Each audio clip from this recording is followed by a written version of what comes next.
The text came in at 6:47 a.m., 3 hours before I was supposed to go under the knife. Quinny, so sorry, but we can't make it today. Paisley found this amazing last-minute deal to Bali and we just had to take it. You understand, right? These wellness retreats are so important for mental health. We'll call you when we get back. Love you. I stared at my phone screen until the words blurred. My name is Quinn. And in that moment, sitting in my hospital gown with an IV already in my arm, I realized I'd been fooling myself my entire life, thinking my family actually gave a damn about me. Babe, you okay? Jayla squeezed my hand. My wife had been up since 5, pacing around our apartment, more nervous about my surgery than I was. You look like you've seen a ghost. I handed her the phone without a word, watched her face change from concern to disbelief to pure rage. Are you fucking kidding me? She whispered, then louder. Are you fucking kidding me? Jayla, please! No, Quinn! No! She was on her feet now, phone clutched in her fist. Your mother and sister just bailed on your cancer surgery for a vacation. A vacation! The nurse doing my pre-op checks looked up sharply. Great. Now the whole ward would know my family thought a spa day was more important than finding out if I'd live through the next 6 hours. It's fine, I said automatically, the same lie I'd been telling myself for 33 years. They have their own lives. Stop, Jayla's voice cracked. Just stop defending them. She was right, but I couldn't help it. When you spend your whole childhood being the responsible one, the backup plan, the one who handles everything while your little sister gets praised for breathing, defending becomes a reflex. Even when they don't deserve it. My phone buzzed again. Paisley this time. OMG, the resort has a meditation garden, and the spa treatments are supposed to be life-changing. Mum says this is exactly what we both needed after all the stress of your diagnosis. You get it, right? You're so strong, you'll be fine. I actually laughed. A bitter, hollow sound that made Jayla flinch. What now? Apparently, my cancer diagnosis was stressful for them. They needed a vacation to recover. Jayla snatched the phone and started typing furiously. I grabbed her wrist. Don't. Someone needs to tell them. Don't. I took the phone back and turned it off. It won't change anything. But the damage was done. The text had ripped open every old wound I'd spent years trying to heal. Like when I graduated valedictorian and Mum spent the whole ceremony talking about Paisley's new boyfriend. Or when I got promoted to hospital administrator and the first thing she asked was whether I could get Paisley a job there too. Or when I told them about the lump in my breast and Paisley immediately launched into a story about her friend's cousin who had a scare, but it turned out to be nothing. Everything was always about Paisley. Everything. Quinn? A new voice interrupted my spiral. Julius, Jayla's dad, appeared in the doorway with Victoria, Jayla's mum, right behind him. Both carrying coffee and looking more worried than my own mother had sounded in her breezy text. How are you feeling, sweetheart? Victoria asked, settling into the chair beside my bed like she belonged there, which apparently she did more than my actual family. I'm okay, I started, but Julius cut me off. That's bullshit and we all know it. He had this way of speaking that commanded attention without being harsh. Nobody's okay before surgery. Where's your family? The question hung in the air like a toxic cloud. Jayla and I exchanged glances. They couldn't make it, I said finally. Couldn't make it? Victoria's voice rose an octave. What do you mean, couldn't make it? They're in Bali, Jayla said flatly, left this morning. The silence that followed was deafening. Julius's jaw tightened. Victoria's hand flew to her mouth. Even Clifford, Jayla's brother, who'd just walked in with more coffee, stopped dead in his tracks. They... what?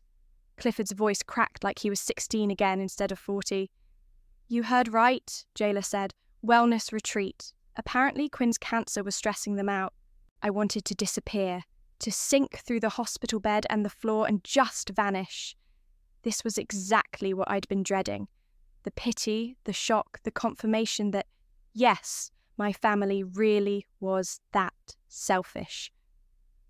Well, Julius said after a long moment, his voice carefully controlled. Their loss is our gain. We get you all to ourselves. Victoria nodded fiercely. That's right. We're your family now, Quinn. We always have been. The anesthesiologist knocked and entered. Ready for you, Quinn? As they wheeled me toward the operating room, surrounded by Jayla's family instead of my own, one thought kept echoing in my head. If I wake up from this, will anything ever change? I was about to find out. I woke up to the sound of Julius arguing with someone in the hallway. I don't care what your policy is. That woman just had major surgery, and you will not speak to her like that again. Sir, I need you to lower your voice. Lower my voice? You just told a cancer patient to stop being dramatic about her pain medication. I'm being plenty quiet. My throat felt like sandpaper, but I managed to croak out, Julius? The arguing stopped. Footsteps rushed toward my bed, and suddenly I was surrounded by faces. Jayla's tear-streaked cheeks, Victoria's gentle smile, Clifford holding a ridiculous balloon bouquet that said, Get well soon in glittery letters. Hey there, sleeping beauty, Jayla whispered, squeezing my hand. How do you feel? Like I got hit by a truck. My voice came out as a rasp. What was that about? Nothing, Julius said, but his jaw was still tight. Just a misunderstanding with the nursing staff. Victoria shot him a look. That nurse was being completely inappropriate. Called you needy when you asked for water. What? I tried to sit up, immediately regretting it as pain shot through my chest. Easy, easy. Jayla helped me settle back down. It's handled. Julius made sure of that. Damn right I did. Julius pulled his chair closer to my bed. Nobody talks to my daughter-in-law like that. Not on my watch.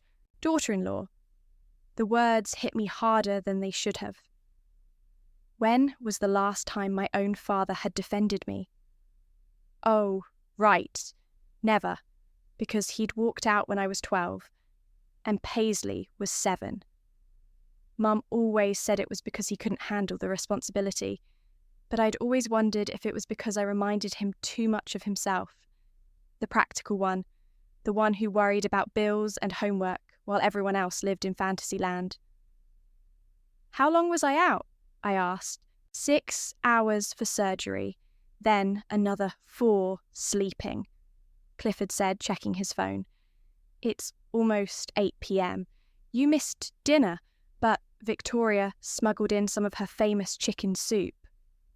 Hospital food is garbage anyway, Victoria said, pulling out a thermos. This will actually help you heal. A different nurse appeared, younger, friendlier. How are we feeling, Quinn? Better, thanks. Good. Dr. Morrison will be by in a few minutes with your results. She checked my IV and made notes on her tablet. Your family's been here all day. Very devoted. After she left, an awkward silence settled over the room. My family. Except they weren't, were they? Not by blood, anyway. Any word from... Jayla started, then stopped herself.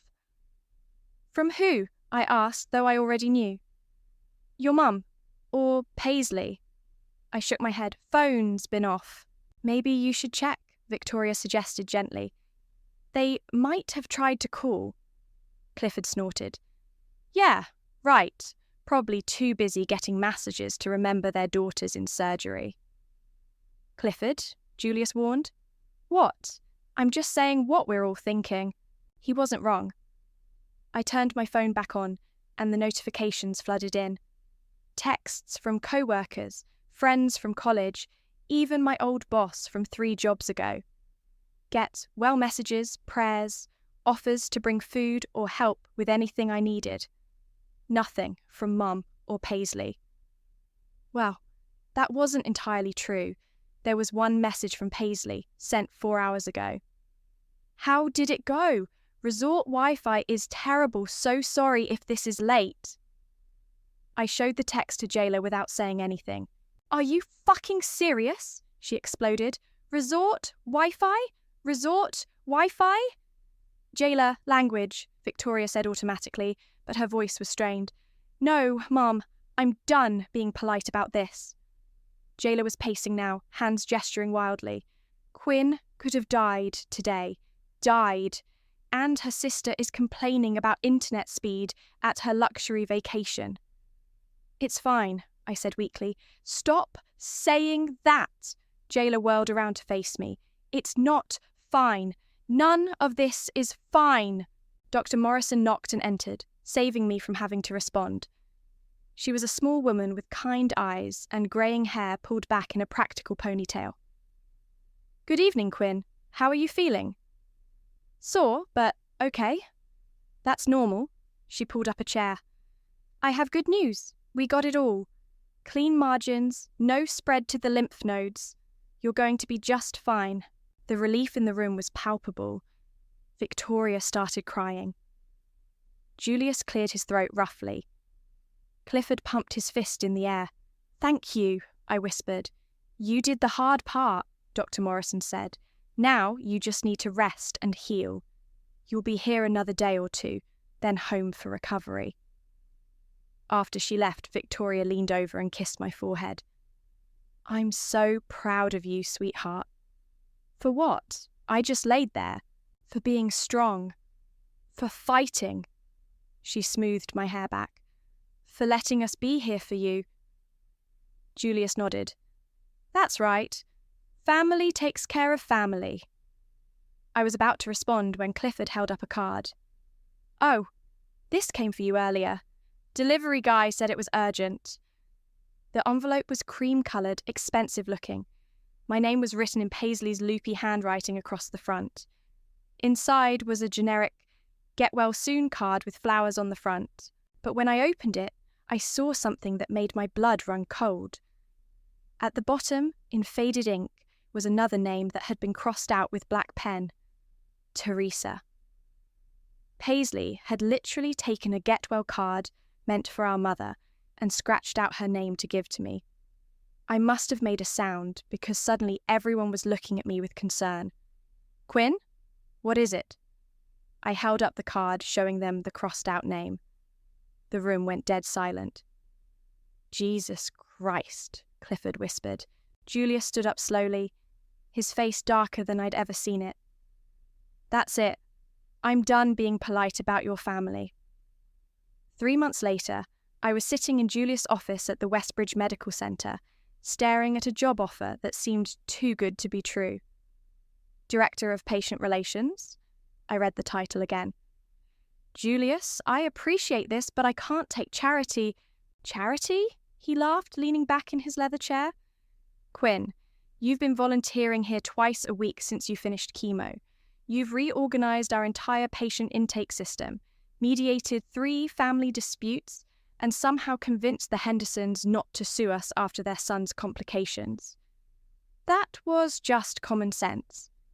Common sense is rare in healthcare administration. He slid the contract across his mahogany desk. This isn't charity. This is business. I picked up the papers, scanning the salary line. It was almost double what I'd made at the hospital. The board approved this. Unanimously. Well, except for Jared. He thought we should post the position externally first. I knew Jared. Tall, ambitious, with perfect teeth, and a handshake that lasted too long. He'd been angling for a promotion since I started volunteering. What did you tell him? That the best candidate was already here? Julius's phone buzzed. He glanced at it and frowned. Speaking of which, he wants to meet with you this afternoon. Something about orientation. I signed the contract before I could second-guess myself. When do I start? Monday, but first, let's celebrate. Victoria's making her famous lasagna tonight. The Westbridge Medical Centre was nothing like the public hospital where I'd worked before. Everything was pristine, from the marble floors to the original artwork on the walls. The patients were wealthy, demanding, and used to getting their way. Perfect training for dealing with difficult people, really. Jared's office was on the same floor as mine, with a view of the hospital's meditation garden. He was waiting with coffee, and what I assumed was supposed to be a welcoming smile. "Quinn, congratulations on the new position." His handshake was exactly as firm and lingering as I remembered. "I thought we should discuss how things work around here." "I'm listening." "The families we serve are particular. They expect a certain level of service, discretion. Sometimes that means bending rules, making exceptions." He sat on the edge of his desk, trying to look casual. "Julius is great, but he's old school. Doesn't always understand the delicate nature of our clientele." "What kind of exceptions?" "Oh, jumping waiting lists, accessing experimental treatments, that sort of thing. All perfectly legal, of course. Just requires the right approach." I sipped my coffee, studying his face. "And you think I don't have the right approach?" "I think you're new to this world. These people aren't like the patients at your old hospital. They're used to getting what they want, when they want it." "Interesting." I set down my cup. "Tell me, Jared, how long have you been working here?" 4 years. "Why?" "Just curious. I've been volunteering for 3 months and I've already seen how things work. Mrs. Patterson got her husband's surgery moved up because she donated a wing. The Kellys got their daughter into the paediatric trial because they know the right people. The Yamadas got a private room because they asked nicely, and I made it happen." His smile faltered slightly. "Right, exactly, you get it." "I get that influence matters. What I don't get is why you think I need you to explain it to me." The door opened before he could answer. Dr. Sarah Morrison walked in, looking harried. "Jared, we need to talk about the Morrison case." "Oh, Quinn, I didn't know you were here." "Just getting oriented," I said. Perfect timing then. "We have a situation." She looked between us. "The Blackwood family is demanding immediate access to Dr. Perkins for their daughter's case. They're threatening to pull their funding if we don't accommodate them." "How long is the wait normally?" I asked. 6 months. Dr. Perkins is booked solid." Jared straightened up. "I'll handle this. The Blackwoods are major donors." "Actually," I interrupted, "what's the daughter's condition?" Sarah blinked. "Rare genetic disorder. Progressive, but not immediately life-threatening." "And who's been waiting longest for Dr. Perkins?" "A 7-year-old named Marcus. His family's been waiting 8 months. They're not... well, they can't afford to donate wings to hospitals." I stood up. "Then Marcus goes first. The Blackwoods can wait like everyone else." "Quinn," Jared said carefully, "I don't think you understand the implications." "I understand perfectly. Rich people think money buys them the right to cut in line. Sometimes it does, but not when there's a kid who's been waiting longer." Sarah smiled. "I'll let the Blackwoods know." After she left, Jared's friendly mask slipped completely. "You just made a very expensive enemy." "I made the right call." "The right call doesn't always pay the bills." "Good thing that's not my job." I headed for the door. "My job is patient relations, and I'm very good at it." I was halfway down the hall when my phone rang. Paisley's name flashed on the screen. I almost didn't answer. "Quinn? Oh my God! Finally! I've been trying to reach you for days." "I've been busy, new job." "That's great! Listen, I need to talk to you about Mom. She's been sick." I stopped walking. "Sick how?" "The doctors aren't sure yet. She's been having these episodes and they want to run more tests, but you know how expensive." "Paisley, stop. What?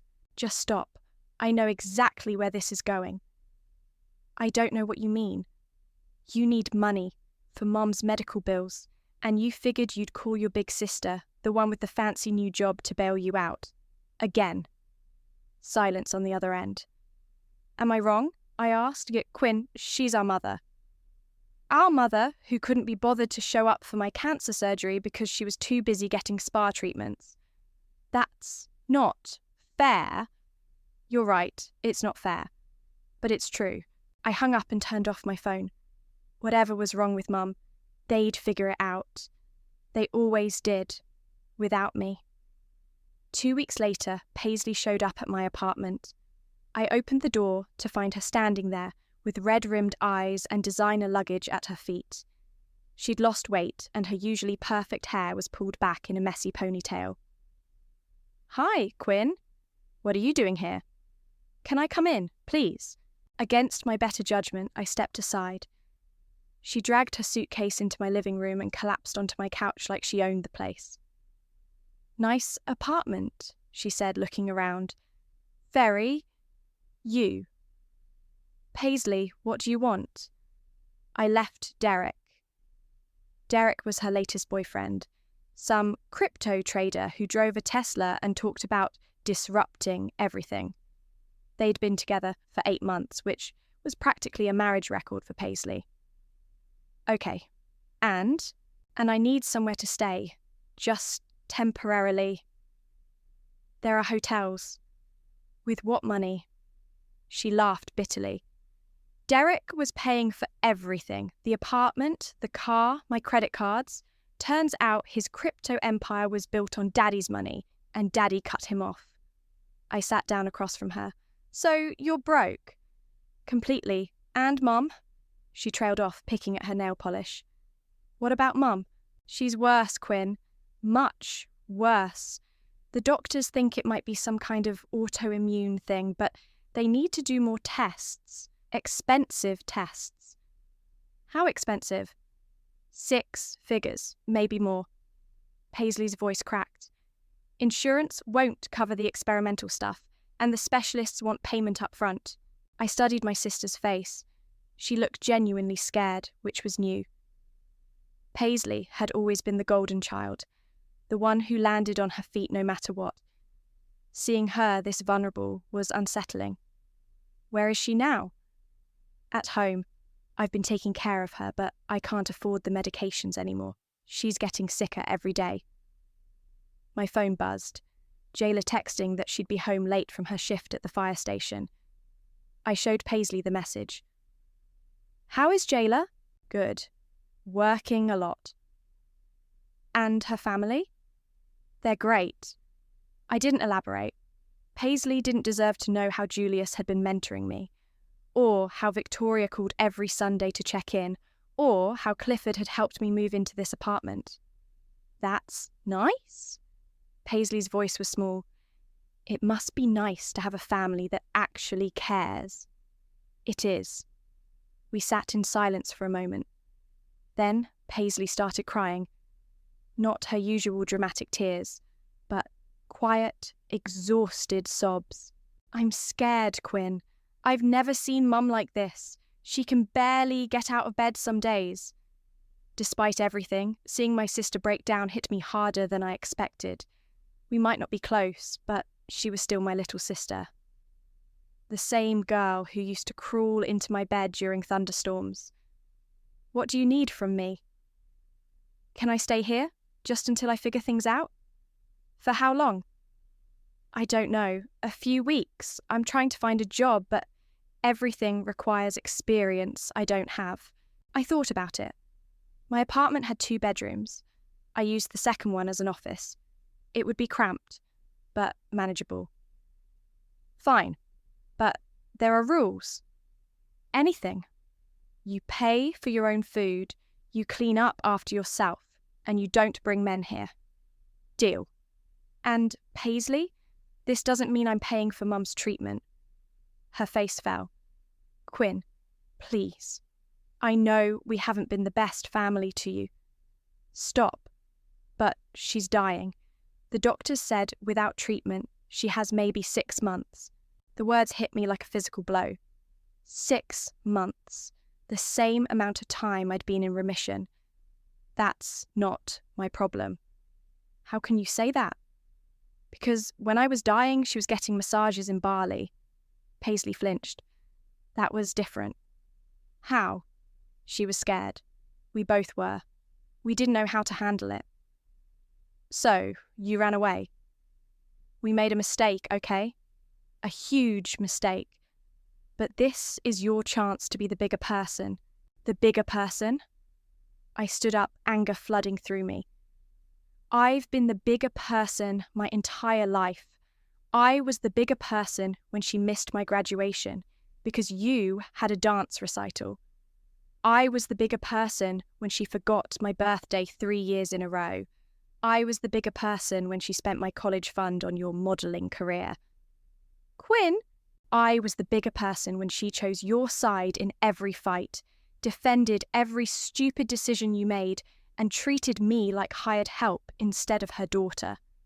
Paisley was crying again, but I couldn't stop.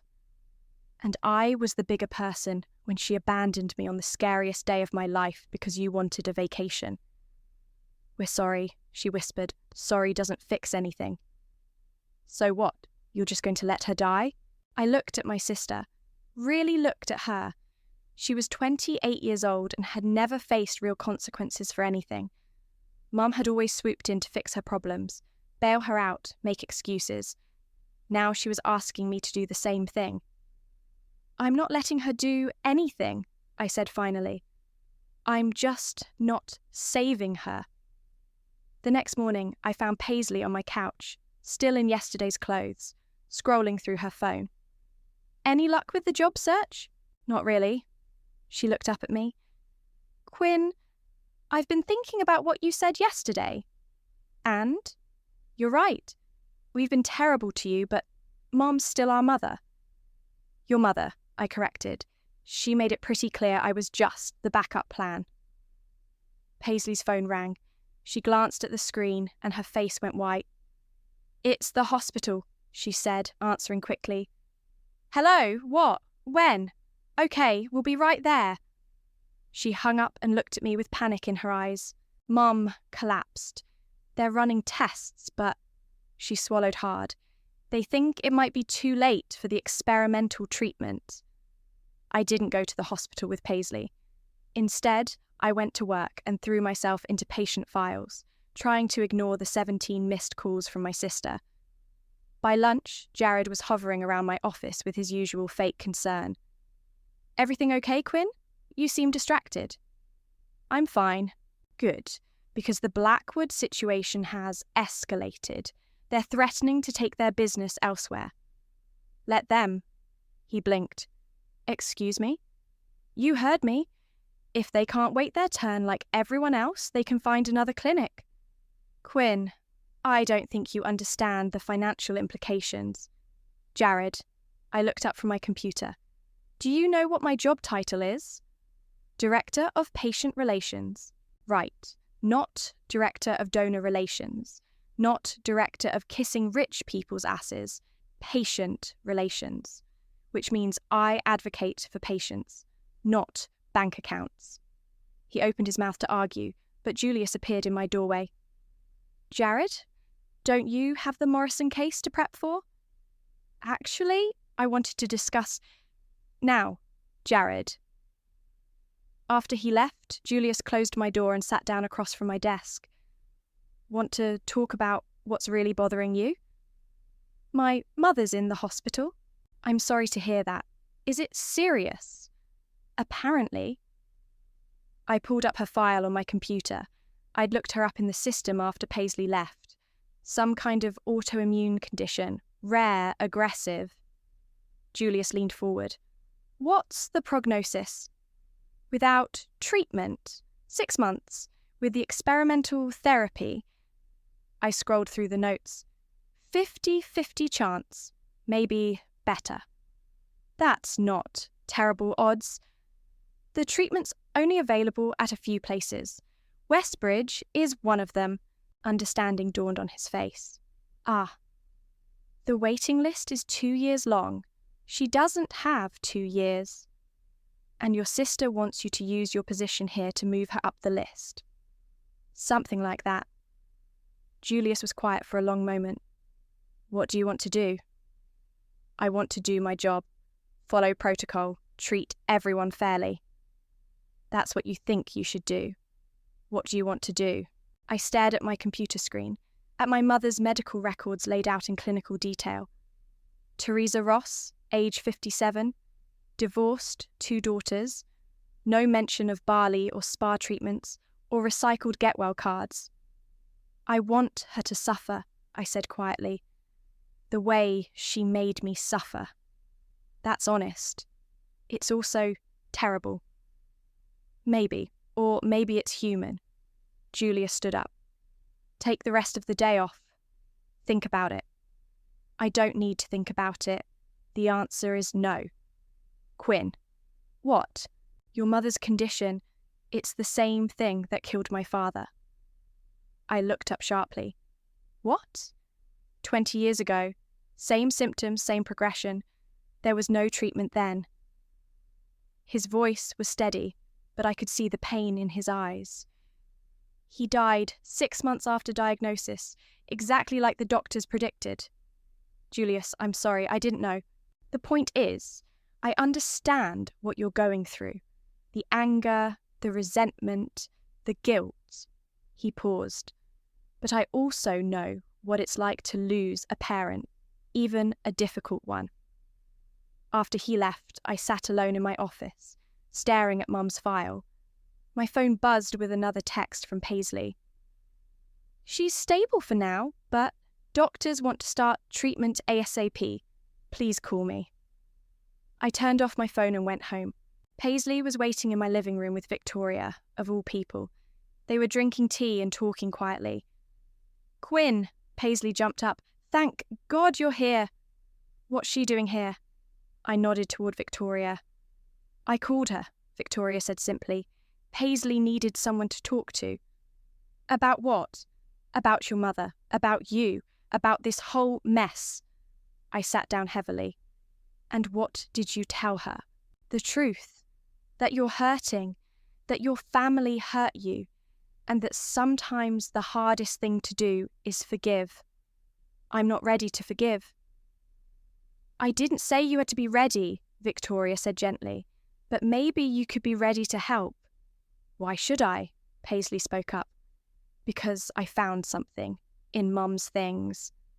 She pulled out a shoebox filled with papers. Letters from Grandma Juliana. I frowned. What letters? Mum told us Grandma cut us off years ago, remember? Said she was bitter about the divorce and didn't want anything to do with us? Yeah, so she lied. Paisley handed me a stack of envelopes, all addressed to me and her. Grandma's been writing to us for 15 years. Birthday cards, Christmas presents, letters asking about school and our lives. Mum never gave them to us. I opened one of the letters, dated 3 years ago. Grandma's shaky handwriting filled 2 pages, asking about my job, my marriage, whether I was happy. At the bottom, she'd written, I've set aside money for both my granddaughters. I hope someday your mother will let me be part of your lives again. There's more, Paisley said quietly. Bank statements. Mum's been using Grandma's money that was supposed to be for us, to pay for her lifestyle, the Bali trip, the designer clothes, everything. I stared at the papers, feeling something cold settle in my stomach. How much? Over the years, about $200,000. Jesus, that's not all. Paisley pulled out another document. Grandma's will. She left everything to us. The house, her savings, everything. But only if we reconcile with her before she dies. How old is she now? 80. And according to this letter from last month, she's not doing well. I looked at my sister, really looked at her. Why are you showing me this? Because I finally understand why you hate us. We're not just selfish. We're thieves. Mum stole your relationship with Grandma, stole money that belonged to you, and I went along with it because it was easier. Paisley, I'm not asking you to forgive us. I'm asking you to help Mum so we can make things right with Grandma before it's too late. Victoria reached over and squeezed my hand. What do you think, sweetheart? I looked at the letters scattered across my coffee table, evidence of 15 years of lies and manipulation. Then I looked at Paisley, who for the first time in her life seemed to understand the weight of consequences. I think, I said slowly, that Mom's about to learn what it feels like to need someone who doesn't want to help. The meeting was scheduled for Thursday at 2 p.m. in the main conference room at Westbridge. I'd chosen the location carefully, the room with floor-to-ceiling windows overlooking the city, the one we used for major donor presentations, the one designed to intimidate. Mom arrived 15 minutes early, which surprised me.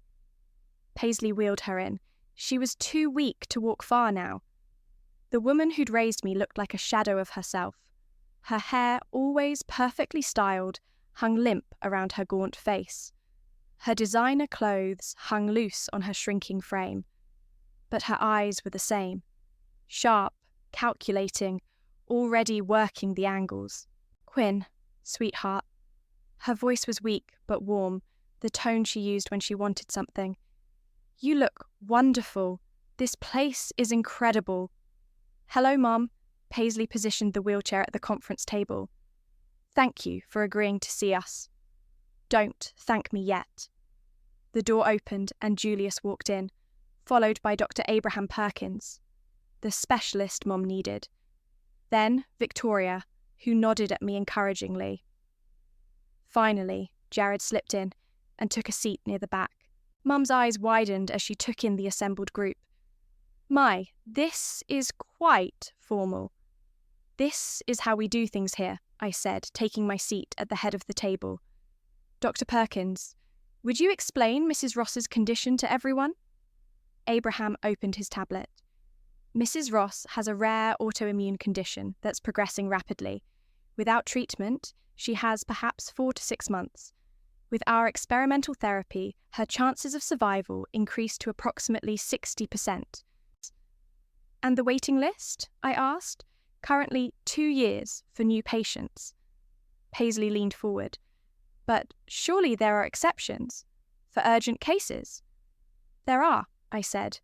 The board reviews emergency applications on a case-by-case basis.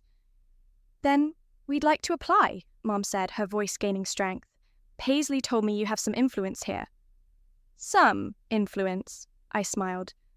Dr. Perkins, how many emergency exceptions do we grant per year? Perhaps 3 or 4, out of hundreds of applications. And what criteria do we use? Medical urgency, of course, but also the patient support system, their ability to comply with treatment protocols, and... He glanced at me. The recommendation of the Director of Patient Relations. Mum's face lit up. Well, then this should be simple. Quinn, honey, you know I'll do whatever it takes to get better. Do I? Of course, I'm your mother. Are you? I opened the folder in front of me. Because, according to my records, my mother abandoned me on the day of my cancer surgery to go on vacation. The room went dead silent. Mom's face flushed. Quinn, that's not fair. We've been through this. Have we? When exactly did we go through this? Because I don't remember getting an apology. I don't remember getting an explanation. I remember getting a text about resort Wi-Fi while I was recovering from surgery. Paisley shifted uncomfortably. Quinn, we know we made mistakes. Mistakes? I pulled out another document. Dr. Perkins, what do you think about patients who have a history of non-compliance with medical advice? It's a serious concern. Our treatment protocol is rigorous. Patients who don't follow instructions can die. Interesting. I looked at Mum. Tell me, when was the last time you followed medical advice? I don't understand. Your diabetes medication. The one you've been skipping because it makes you nauseous. Your blood pressure pills that you stopped taking because they made you dizzy. Should I go on? Mum's mouth opened and closed like a fish. How do you... I'm very good at my job. I research my patients thoroughly. I turned to Julius. What's our policy on patients with a history of medication non-compliance? They're typically not good candidates for experimental treatments. But surely, Mum said, her voice rising, family relationships matter. Quinn, I raised you. I sacrificed for you. Did you? I pulled out the letters Paisley had found. Because, according to these, you've been stealing money meant for your daughters for 15 years. Money from their grandmother who you told them wanted nothing to do with them. Abraham frowned. I'm sorry, what? Mrs. Ross has been intercepting correspondence and financial support from her mother-in-law, keeping her daughters from having a relationship with their grandmother. I spread the letters across the table. $200,000 over 15 years.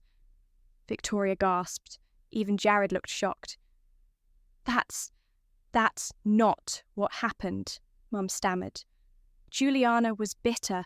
She was trying to turn the girls against me by sending birthday cards and Christmas presents. I held up one of the letters. By asking about their lives and telling them she loved them. Quinn, please. Mum's voice cracked. I know I made mistakes, but I'm dying. Doesn't that matter? You're right. You are dying. I stood up. And you know what? I was dying too.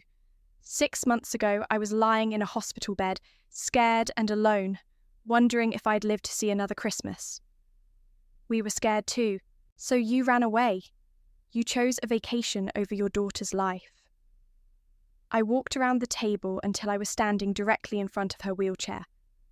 And now you want me to choose your life over someone else's. It's different. How?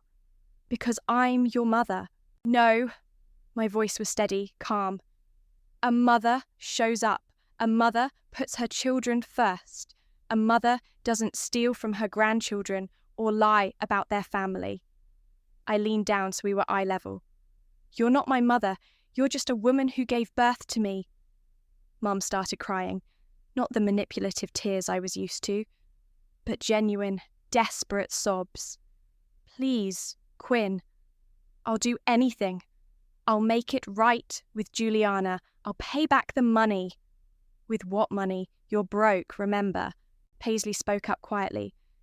Quinn, I know you hate us. I know we deserve this, but please. Please, what? Please save the woman who taught you that love is conditional. Please rescue the person who showed you that family only matters when it's convenient. I walked back to my seat and sat down. Dr. Perkins, in your professional opinion, is Mrs. Ross a good candidate for our experimental program? He looked uncomfortable. Based on what I've heard today, no. The treatment requires a strong support system and strict compliance. Mrs. Ross appears to lack both. Julius, your thoughts? I think, Julius said carefully, that our resources are limited. We have to prioritise patients who have the best chance of success. I nodded and turned to face my mother one last time. The board will vote on your application next week. You're welcome to wait for the results, but I should warn you, emergency exceptions are rare. Quinn, Mum whispered, please don't do this. I'm not doing anything, I'm just following protocol. I gathered my papers and stood up. The same protocol that applies to everyone else. As I walked toward the door, Mum called out behind me. If you do this, you'll regret it for the rest of your life. I stopped and looked back at her. Maybe, but at least I'll have a life to regret it in. The board meeting was held the following Tuesday at 9 a.m. sharp. 7 members sat around the polished oak table, including Julius, Abraham, and myself. Mum's application sat in a manila folder in front of each person. First item, Julius announced, Emergency Treatment Application for Teresa Ross. Dr. Margaret Hayes, the Chief of Staff, opened her folder. I've reviewed the medical files. The patient's condition is serious, but not immediately critical. She has approximately 4 to 6 months without treatment. What about her support system? Asked Dr. Williams, the head of oncology. Abraham cleared his throat. According to the family interview, the patient has 2 daughters. One is estranged, the other is unemployed, and has no permanent address. Estranged how? Dr. Hayes asked. I kept my voice professional. The patient failed to attend her daughter's cancer surgery, choosing instead to take a vacation. There are also issues regarding financial impropriety involving the patient's mother. Financial impropriety? The patient has been intercepting money and correspondence meant for her daughters from their grandmother for over 15 years. Murmurs around the table. Dr. Hayes made notes. And compliance history? Poor, Abraham said. Multiple instances of stopping prescribed medications without consulting physicians. I see. Dr. Hayes looked around the table. Discussion? Dr. Williams spoke first. The medical need is clear, but the support system concerns me. Our protocol requires family involvement for post-treatment care. Agreed, said Dr. Martinez from cardiology. If the patient has a history of non-compliance and limited family support, the chances of successful treatment decrease significantly. Julius looked directly at me. Quinn, as Director of Patient Relations, what's your recommendation? The room fell silent. This was it, the moment I'd been building toward for months. I could feel the weight of everyone's attention. I recommend we deny the application. On what grounds? Dr. Hayes asked. Insufficient support system, poor compliance history, and limited likelihood of successful treatment outcome. I paused. Our resources are better allocated to patients with stronger family support and better compliance records. Any objections? Julius asked. Silence. All in favour of denying the application. 7 hands went up, including mine. Motion carries. Application denied. After the meeting, I sat in my office staring at my phone. Paisley had called 6 times in the last hour. I finally answered. Quinn? Thank God. How did it go? The board voted. And? Denied. The silence stretched so long I thought she'd hung up.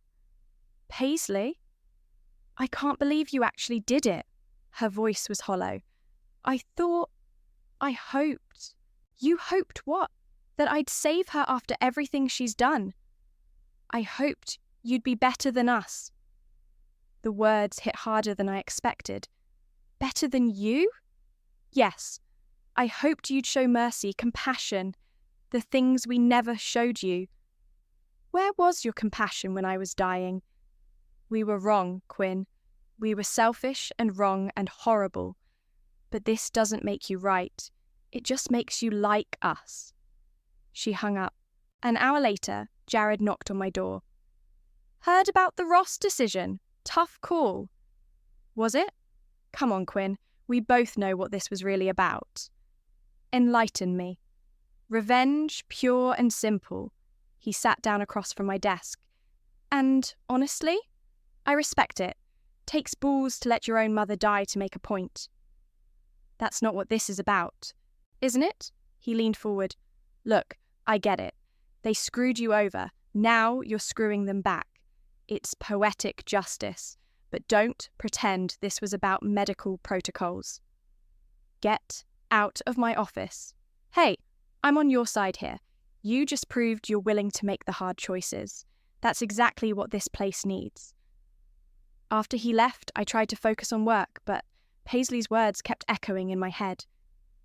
This doesn't make you right. It just makes you like us. My phone buzzed with a text from an unknown number. This is Juliana Ross. Paisley gave me your number. I know about your mother's situation. I also know about the lies she told. I'm sorry, dear, for all of it. If you'd like to talk, I'm here. I stared at the message for a long time before typing back. I'd like that. That evening, Jayla found me on our balcony, staring out at the city lights. Rough day?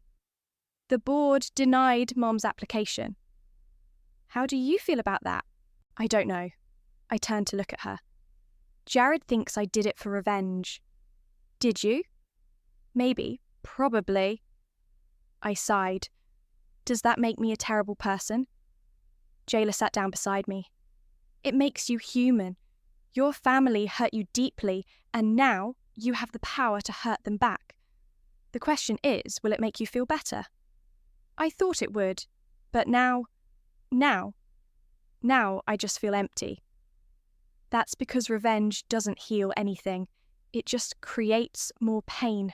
So I should have saved her? After everything? I don't know, babe. That's not for me to decide. She took my hand. But I know you, and I know you're going to have to live with whatever choice you made. My phone rang. Paisley again. Don't answer it, Jayla said gently. I have to. She's my sister. Quinn? Paisley's voice was shaky. Mum collapsed again. They're saying it might be days now, not months. I'm sorry. Are you? Are you really sorry, or are you glad? Paisley? Because I need to know. I need to know if my sister is still in there somewhere, or if we killed that part of you too. I closed my eyes. I don't know. Well, when you figure it out, let me know. Because right now, I'm sitting in a hospital room watching our mother die, and I'm all alone. Just like you were 6 months ago. The line went dead. Jayla squeezed my hand. What are you thinking? I'm thinking, I said slowly, that I might have just made the biggest mistake of my life. Or, she said quietly, you might have finally stood up for yourself. What's the difference? I guess we'll find out. Mum died on a Thursday morning at 6:23 a.m. Paisley called to tell me, her voice flat and exhausted. It's over. I'm sorry for your loss. Our loss, Quinn. She was your mother too, whether you want to admit it or not. I hung up and went to work. What else was I supposed to do? Julius found me in my office around noon, staring at patient files without really seeing them. Heard about your mother. You okay? I'm fine. That's bullshit, and we both know it. He sat down. Take the rest of the week off. I don't need... It wasn't a request. That afternoon, I drove to Grandma Juliana's house. She lived in a small cottage about an hour outside the city, with a garden full of roses and a porch swing that creaked in the wind. She answered the door before I could knock. A tiny woman with silver hair and eyes exactly like mine. Quinn. She smiled, but it was sad around the edges. I've been waiting for you. I'm sorry I never reached out before. I didn't know... I know, dear. Come in. Her living room was filled with photos. Pictures of me and Paisley at every age. School photos Mum must have sent years ago. Even my wedding picture with Jayla. You kept all of these? Of course. You're my granddaughters. She handed me a cup of tea. I never stopped hoping.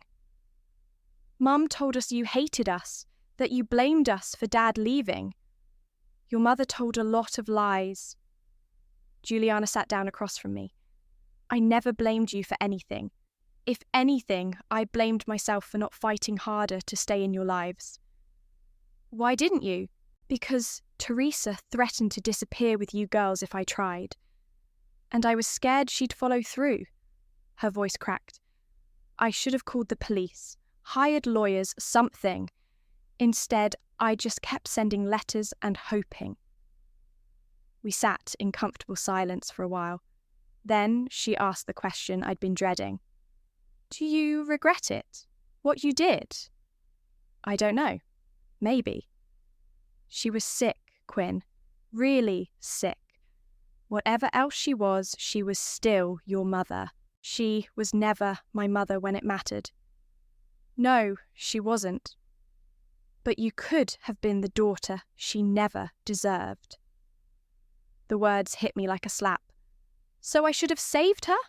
After everything? I don't know. That's between you and your conscience. Juliana reached over and took my hand. But I know this. Holding on to anger is like drinking poison and expecting the other person to die. She's already dead, but you're not, and neither is Paisley. I left Juliana's house with a box of letters and photos and a promise to visit again soon. But first, I had something else to do. I found Paisley at Mum's apartment, packing boxes. She looked up when I walked in, her face puffy from crying. "What are you doing here?" "Helping." "I don't need your help." "Yes, you do." I picked up a box of books. "Where does this go?" "Donation pile." She watched me suspiciously. "Why are you here, Quinn?" "Because you're my sister. Since when do you care about that?" "Since I realised that letting Mum die didn't make me feel better. It just made me feel empty." Paisley stopped packing. "So, you regret it?" "I regret that it came to that. I regret that she never learned how to love us properly. I regret that we never had the mother we deserved." I looked at her. "But I don't regret standing up for myself." "Even if it killed her?" "Mum killed herself, Paisley, with years of selfishness and lies and putting herself first. I just stopped enabling it." We worked in silence for a while, sorting through a lifetime of stuff. Designer clothes that still had tags on them, jewellery that cost more than most people's cars, photo albums filled with pictures of Paisley, with me carefully cropped out of most of them. "I found something," Paisley said eventually, holding up a small wooden box, hidden in her closet. Inside were letters, dozens of them, all addressed to Mom from various creditors, lawyers, and collection agencies. She'd been in debt for years, borrowing against credit cards to maintain her lifestyle, using Juliana's money to pay minimum payments. "She was broke," Paisley whispered, "completely broke. The Bali trip, all of it. She was living on borrowed time. And borrowed money. I think she knew she was sick before she told us. Look at this." Paisley handed me a medical bill dated 3 months before her diagnosis. She'd been seeing doctors for months. So she knew she was dying when she went to Bali. Maybe that's why she went. One last hurrah before everything fell apart. I thought about that. It doesn't excuse what she did. No, it doesn't. But maybe it explains it. We finished packing as the sun set. Paisley had found a small apartment across town and a job waiting tables at a diner. Not glamorous, but honest work. "What happens now?" she asked as we loaded the last box into her car. "Now you figure out who you are without Mom telling you." "What about us?" I looked at my sister, really looked at her. She was 28 years old and starting over from scratch. Scared, alone, but maybe for the first time in her life, ready to face consequences. "I don't know," I said honestly. "We can't go back to how things were." "I know. But maybe we can figure out how to move forward." She nodded, tears in her eyes. "I'd like that." As I drove home, I thought about what Juliana had said. Holding on to anger was like drinking poison. But letting go didn't mean forgetting. It meant choosing not to let the past define my future. Jayla was waiting when I got home, along with Julius, Victoria, and Clifford. They'd made dinner and were sitting around our table like the family I'd always wanted.